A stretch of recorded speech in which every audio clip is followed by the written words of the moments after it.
Hail Biafra! This is Biafra Liberation Army Network coming to you again.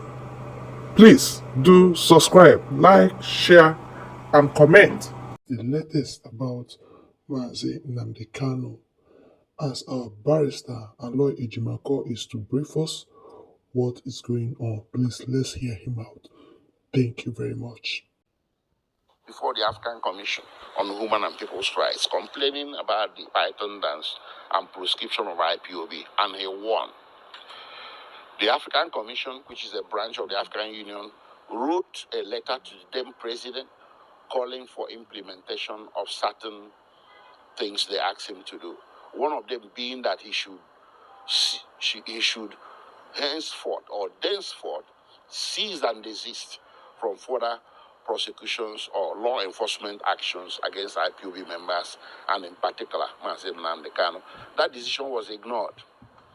The United Nations intervened in 2020 and 2021 with similar decisions. Those two were also ignored. After his rendition, the United Nations intervened again in July 2021 and issued a celebrated opinion that he should be released unconditionally. That too was ignored. Now, a federal high court sitting in Omaha in October 2022 issued a decision condemning his detention, declaring it illegal and non-constitutional, his current detention in Abuja. That too was ignored. Back in January 2022, a high court of the state of Abia had awarded him 1 billion naira as compensation for the damages he suffered or that issued from that infamous Python dance. Payment of that compensation is outstanding. So also is the apology to him that the court had ordered. And then finally, last year in October, a high court in Enugu State declared that the executive or administrative actions taken by the Southeast governors and the federal government back in 2017 to proscribe IPOB and declare it a terrorist organization, those actions were unconstitutional under Section 42 of the Constitution. This is important because all Nigerians are supposed to be treated equally. What had happened to IPOB in 2017 in terms of the proscription was a stark evidence of discrimination, which is unconstitutional under Section 42 of the Constitution. We have been saying that until last year in October, when a high court agreed that that is so. We had figured that in an enlightened society such as ours, which is subject to rule of law, the federal government would have taken steps pursuant to that judgment of October last year to file some sort of application to withdraw the proscription of IPOB as it is, and to cancel the terrorist toga that is placed on IPOB. Why? Because that very proscription in 2017, being ex parte, did not give opportunity to IPOB or any of its members to make representations as to why it should not be proscribed or as to why it should not be declared a terrorist organization. That offends Section 36 of the Constitution, which required that any law that derogates from the right of any Nigerian, his right to fair hearing, should have given him an opportunity to make representations. So these are the several violations. And unfortunately, these violations have led to incalculable damage to citizens of this country, to innocent people, mostly in the Southeast and South-South. Hundreds have been killed in pursuit or in law enforcement actions related to fighting IPOB. It's wrong to do all that on a mere ex parte order. Thousands are languishing in detention, and of course, Nnamdi Kanu himself is also languishing in detention following his rendition. So too many bad things have happened, and we're hoping that we'll come full circle to a point where people will sit back, government officials, the federal government, led by President Ahmed Tinubu, to look again at this case and to see whether this case has any merit at all, or whether the case was, as it were, politically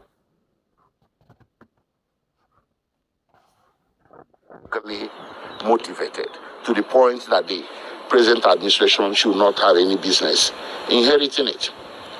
When someone says, I do not want to belong to a country anymore, you don't lock him, you don't pursue him with bullets and manacles and all kinds of things to put him in jail or to prosecute him. You try to talk to him.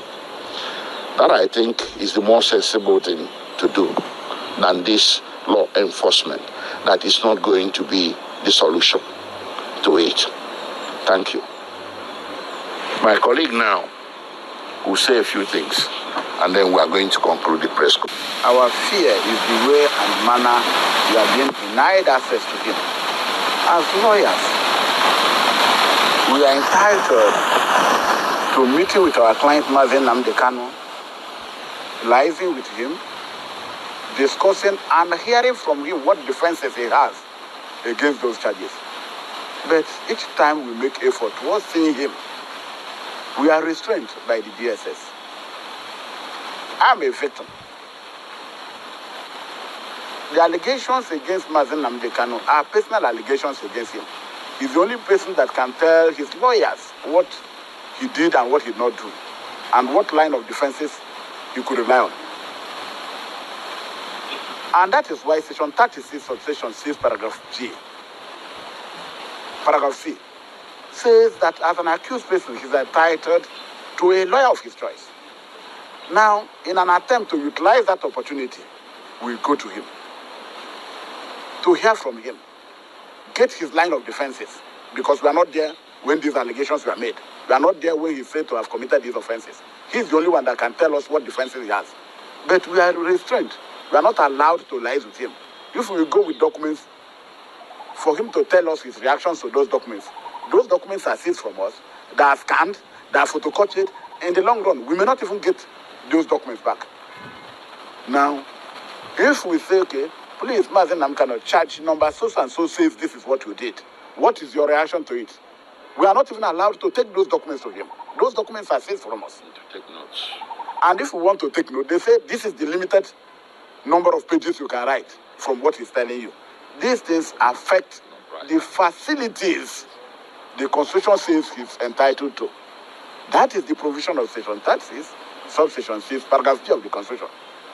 That is our fear. It's not that we are disposed to accelerated hearing. We will in the long run succeed. But where we are not allowed access to him, or even the little access we are not allowed to get information from him, get documents from him, get him signed documents for change of counsel. We are constrained to say that this is not how it is done elsewhere. And we are two parties and contesting over a case in a court of law. And there is no equality. There is discrimination. Somebody has upper hand and is being allowed. I doubt if that prosecution or whatever we call it is the best as done in any other country. Wonderful. That is what we think is wrong. And if they allow us access as required by law, we will come here and celebrate with you when the man will be discharged, acquitted, and compensated. Thank you. Before the after. All right, thank you very much, our lawyers. These are Biafrans defending Nnamdi Kanu, defending the cause of Biafrans to have freedom. Hey, looking at Nigeria and their situation and their judiciary, everything about it, it looks practically impossible that Biafrans will leave Nigeria. And they're not doing this democratically, they're doing it by force. They kill, they maim, they deny, they lie, they do a lot, they fabricate against Biafrans. I don't know how it will be moving forward. But then Nnamdi Kanu is not giving it up.